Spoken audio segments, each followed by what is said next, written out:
Bonjour, je m'appelle Virginie Perry. Je suis conférencière sur les violences sexuelles et sur l'inceste réservée aux professionnels.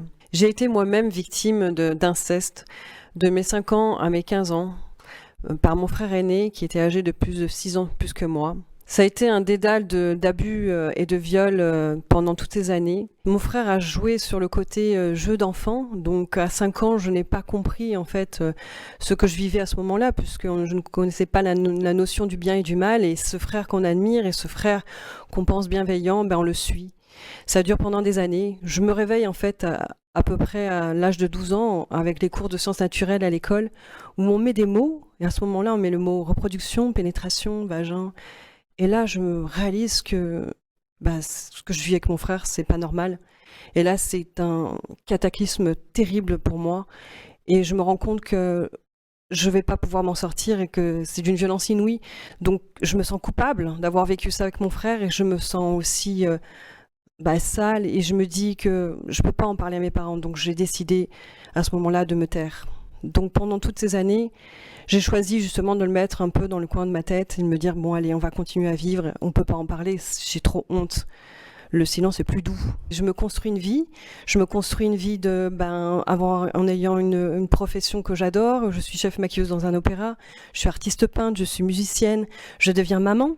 Mais toutes ces années, en fait, j'ai toutes ces réminiscences de colère. Je ne comprends pas ce qui m'arrive. Je suis dans un état régulièrement dépressif, mais je ne comprends pas, je ne mets jamais des mots dessus. Et c'est vraiment, en fait, après le divorce que j'ai vécu, qui a duré plus de 3 ans, je tombe dans une dépression foudroyante et je ne mets pas vraiment des mots dessus. C'est là que commence ma thérapie. Ça a duré une dizaine d'années. J'ai choisi pas mal de modes comme la kinésiologie, comme l'Access Bar, la PNL, le FT, la transgénérationnelle. J'ai fait beaucoup de choses, un melting pot de thérapie qui m'a permis en fait de me retrouver à bout de toutes ces années à poser ces mots-là quand on est victime. Je ne suis pas coupable. C'est un processus très long. Et à ce moment-là, je me dis que j'ai la légitimité de pouvoir parler.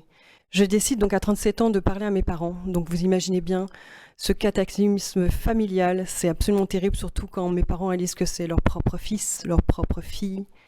C'est assez terrible, donc là commence un parcours familial assez difficile. Et je me bats parce qu'ils ne prennent pas en mesure et en considération mon statut de victime.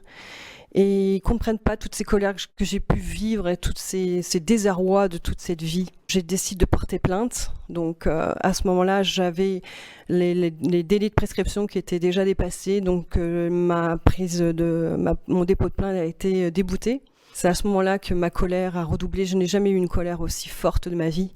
À ce moment-là, je portais la vie. J'étais enceinte de ma fille.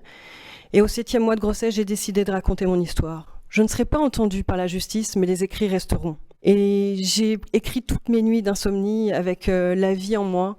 Et je me disais qu'il fallait que je ne donne pas tout ce poids à mes enfants. J'avais décidé de stopper tout ça. Quand j'ai sorti La Barque Noire, c'était comme, évidemment, j'ai fait 2 accouchements, celui de ma fille, une délivrance, et de ce livre-là. Il est sorti 15 jours après le livre de Camille Kouchner, La Familia Grande, dans le mouvement, dans les libérations de la parole. Et c'est à ce moment-là que je me suis rendu compte que ça a fait écho à énormément de monde, à plein de gens.